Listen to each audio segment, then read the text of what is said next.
known as Camp or the Ratcliffe Mine. You can see the tram cables going up to the mine on the hill. That's where the Ratcliffe was. There was once much here. Now there's little. I'll say that much. I've been coming up here since about 1992 or 94.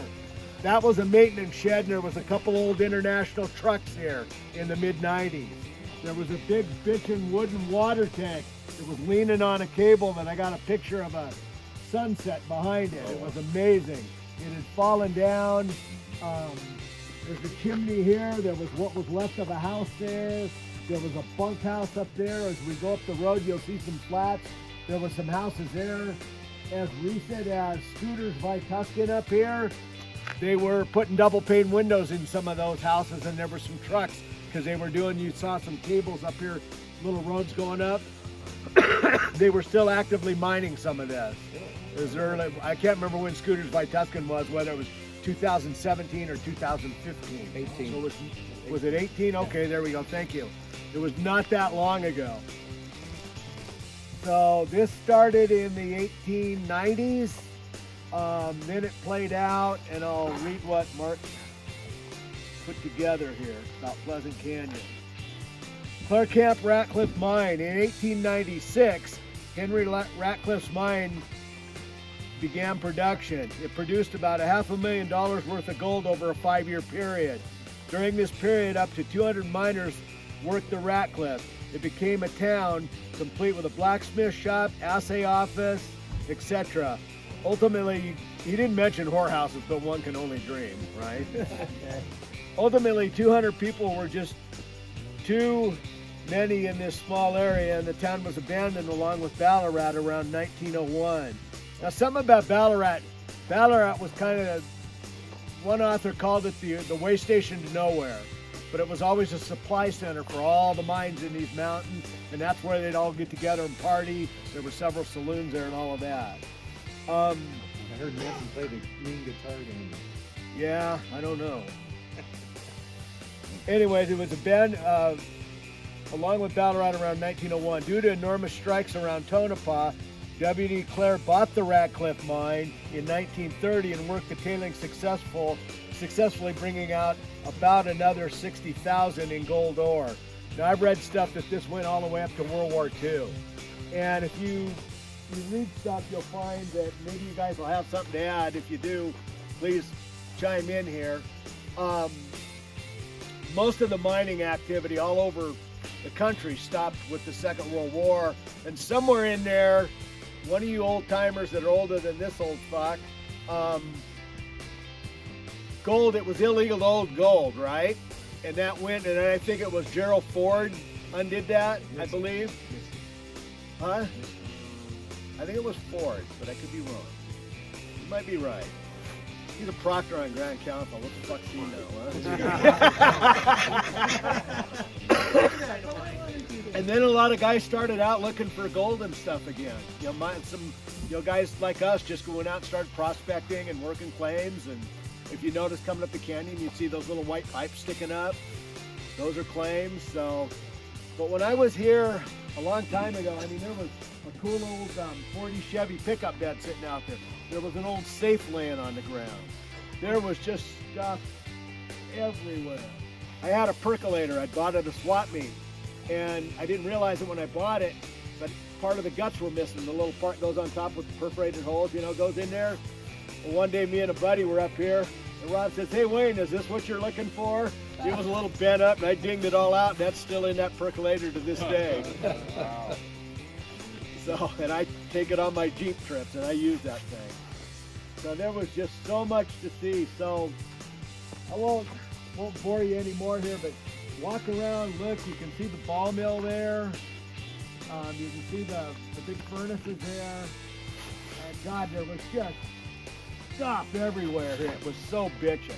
And when I go out, I've been out ghost town and long before I was ever a clamper. I've been a clamper for 10 years. But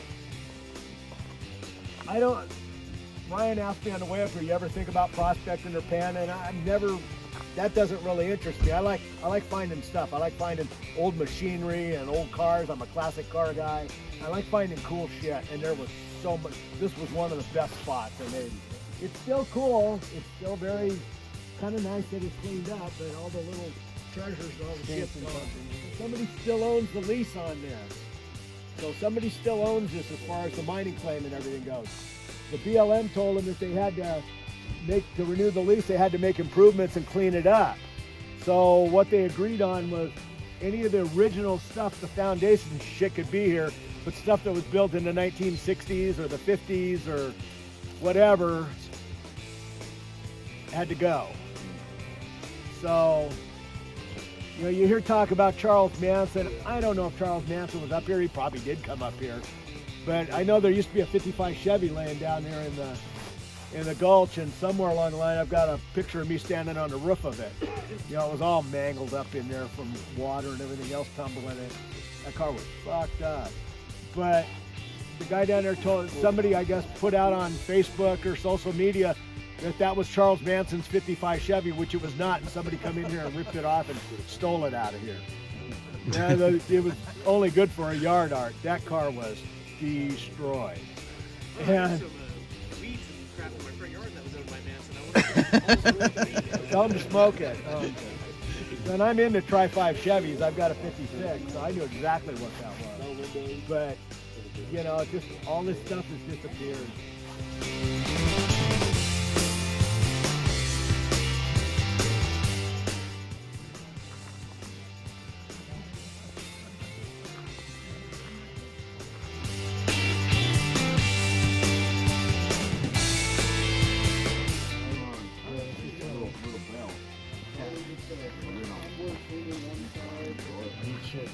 Yeah. That wheel turns. Is this your first time here? Yeah.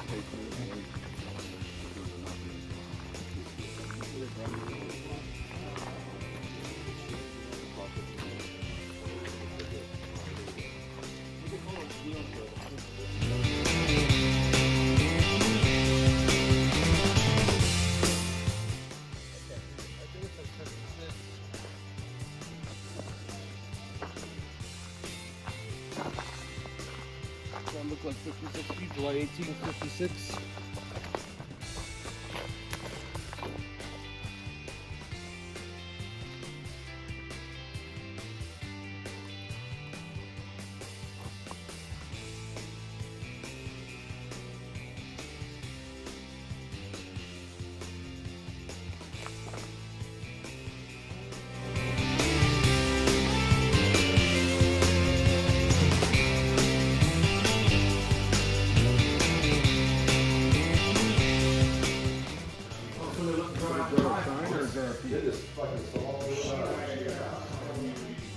Open the window just see if we can get in.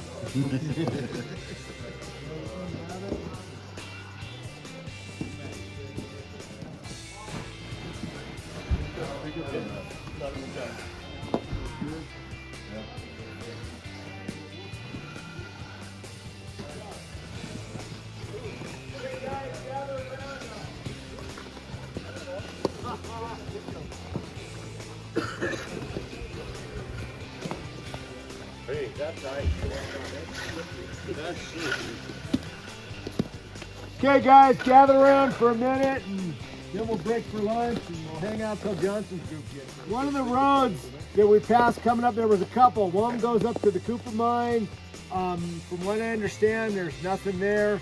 One farther before it goes to the Porter mine. You go around the back side of that mountain.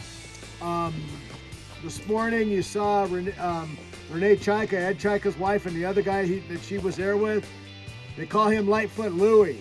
A friend of ours, some of you guys may know Jim Holcomb guys, you know Jim McLeese. Yeah. He knew Lightfoot Louie pretty good, still does. They say there was times back there, he was back there by himself for like 3 months, 6 months back there. One time they went back there on their Rokons, him and Ed, and it was cold back in there, and he was just burrowed in back there in a camper or trailer or whatever he was in, and he was just sitting there watching movies, making chocolate chip cookies, just happy as a clam back there. Now he told me yesterday that there's nothing up at the Cooper mine. You can see where they dug in the ground a little bit, but other than that, there's nothing there. I think the last road that wide off goes up Mormon Gulch, and I think that might be some microwave stuff or whatever up in there. So all I know about this is it was called Rita's Cabin. I know when I've been here in the past, the door was there, the windows were there, the fallen down outhouse I took a shit in one time. It was standing. There's some machinery back over here that's worth looking at. If we were able to continue on, we would continue up this and we would come up to the top, to Rogers Pass. And I got a little stuff on that. Rogers Pass, 107 wagons of 49ers left Salt Lake City in October of 1849. After much slow going, a person convinced some of the travelers of a 500-mile shortcut to Walker Pass. The 107 wagons broke into smaller groups and diverged. Meanwhile, the Bennett Arcane Party struggled across salt flats and attempted to pass over the Panamint Range via Warm Springs Canyon, but were unable to do so. Now the guys that are doing Goler Wash and everything are going by Stripe Butte, and if you kept going, you'd come down into Warm Springs. I've made that run a couple times. It's real doable now with Jeeps. Anyways, via Warm Springs Canyon, but were unable to do so. They were retreated to the valley floor and sent two young men, William Lewis Manley and John Rogers, over the mountain to get supplies, thinking the Panamint Range was the Sierra Nevada. Some expected a speedy return. Instead, nearly a month went by. As the men walked more than 300 miles to Mission San Fernando, got supplies at a ranch, and trekked back with 3 horses and a one-eyed mule. Interesting. Along the way, one of the horses was ridden to death, and the other 2 had to be abandoned. When Manley and Rogers finally arrived to the camp of the Bennett Arcane Party, they found many of the group had left to find their own way out of the valley. 2 families with children had patiently remained, trusting the men to save them. Only one man had perished during their long wait, but as they made their way west over the mountains, they ate him. no, that was some different guys up in a place called Donner. They may have escaped death. They may have escaped the. Someone said to have proclaimed "Goodbye, Death Valley," giving the valley its morbid name. They may have escaped the Death Valley, but it took another 23 days to cross the Mojave Desert and reach the safety of Rancho San Fernando in Santa Clarita Valley. The so-called shortcut that they had lured the lost 49ers away from Captain Hunt's wagon train had proved to take 4 months and cost the lives of many men through the entire ordeal. So if we'd have went on up to Manley Pass, or Rogers Pass, you could Google that, and there's a monument that's like cut out with a cutting torch. It's really cool up there. You can look down and see down into Death Valley from that point. If you go a little farther up the trail, heading this way south on it, once you're on the ridge, there's one point you can look and see Mount Whitney from. It's kind of cool. You can see the highest and lowest points. Cables too, right? Cable cars? Where are they at? No, that's by Cerro Gordo. That's the Swansea Trail. Salt Trail. Salt Trail. Okay. Anyways,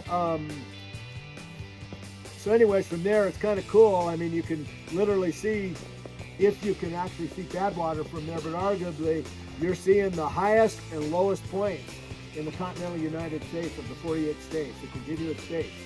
And they're only 100 miles apart, not that far. That's some diverse geography. So had we went on, we'd have went on down to South Park Canyon, we'd have dropped down, we'd have cut across Middle Park, come up over another little ridge. There was another really cool mine, and then this other road that we're going to go out on, you can see it goes on up. That would go up and over this mountain here and drop into Middle Park Canyon. So we're going to do that yesterday? No, we're done. This is our turnaround spot. Turn around and go back. The cabin you saw on the way coming up was called the World Beater, and the World Beater mine, after lunch and stuff, we'll go down and we'll go up there and park up there. When we get up there, we're going to have to park real tight, get everybody in up there, but we should be able to make it happen. And that's a Well, I'll talk about it more when we get there. So that's a cool place. I've spent a night in that cabin as well. I've actually camped here. Over there on the other side of the trucks, there's another picnic table and a fire ring. Me and a buddy sat up here and had a fire in that pit one night because this was just too ratted out. Yeah. But it did still have windows and stuff in it. And that's been maybe 10 years ago. Talking about Tucker? Yeah, one of them.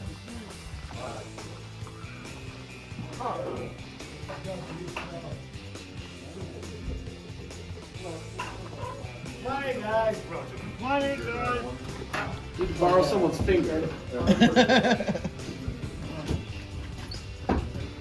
So this is the World Beater cabin. This is, from my understanding, it's owned. There's an active mining claim still here, and a mining club. There you go. Owns this. So it's still like an adopted cabin. You can come here and stay here as long as they're not here. As you can tell, for these type cabins, this one is very clean. One of the guys that was involved in this used to be with the Outlaws with me in Buena Park. We were bullshitting about different stuff in off-road, and come to find out, he says, you know, we were talking about this country. He says, yeah, he says, I'm with a group of guys that owns the World Beater. And, no shit, I've stayed in that cabin. We, about 5 or 6 of us stayed in this cabin one night with our cot. So as far as the World Beater mine goes, it was, I think it was part of the Ratcliffe thing. Keep myself on it. World Beater, discovered and worked as part of the Ratcliffe mine. The World Beater mine produced on the order of 10,000 ounces between 1896 and 1908. Total production for the two properties is approximately 25,000 ounces of gold. So, but they do still actively do stuff up here. So it's a small group of guys, like I said, it's like a club. And that road that goes on up, it'll go up to the mine. That being said, it's real narrow, real steep, and you get more than 1 or 2 vehicles up there, you can't turn around. I know over there you can see where they use it for a shooting range, and pretty cool spot. So we'll spend a little bit of time here, and then we can head on back to camp. You know, with the advent of the solar and all the stuff, it's brought a whole new meaning to a lot of these places. I know they do stuff that you have night lights out at night, they charge every day, and there can be nobody there, and the lights don't work.